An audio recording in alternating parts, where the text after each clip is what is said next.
11 गुरुवार व्रताला सुरुवात केली आहे. मनात एक वेगळी शांतता आहे, कारण हे फक्त व्रत नाही, हा माझा स्वामींवर असलेला विश्वास आहे. 11 गुरुवार व्रत, मी हे व्रत एका खूप मोठ्या इच्छेसाठी सुरू केलं होतं, संतान प्राप्तीसाठी. प्रत्येक स्त्रीचं एक स्वप्न असतं, तिच्या आयुष्यात एक दिवस छोटंसं बाळ यावं, त्याच्या छोट्या हातांनी तिला आई म्हणून हाक मारावं. पण काही लोकांच्या आयुष्यात हा प्रवास खूप कठीण असतो.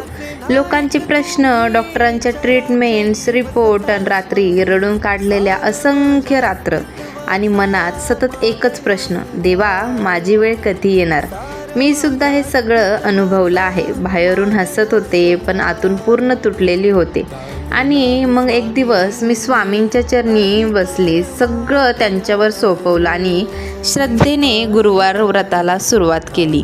त्या दिवसापासून मी फक्त एकच गोष्ट केली, प्रत्येक गुरुवारी मनापासून नामस्मरण आणि स्वामींवर पूर्ण विश्वास. श्री स्वामी समर्थ हा जप माझा आधार झाला.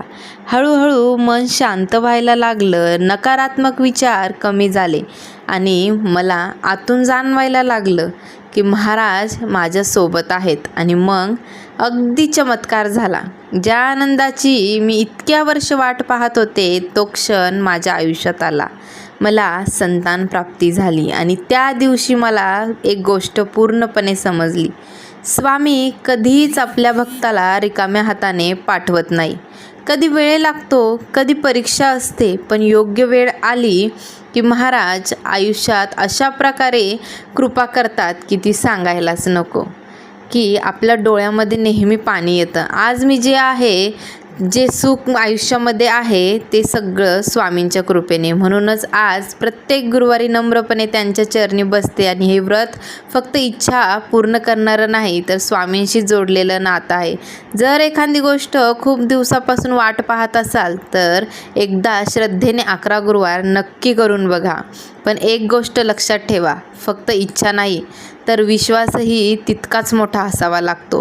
कारण जिथे श्रद्धा असते, तिथे स्वामींची कृपा ही नक्की होते. मीही हे 11 गुरुवार व्रत करत असाल तर कमेंटमध्ये नक्की सांगा आणि लिहायला विसरू नका, श्री स्वामी समर्थ. कारण आपल्या स्वामींची कृपा अगाध आहे.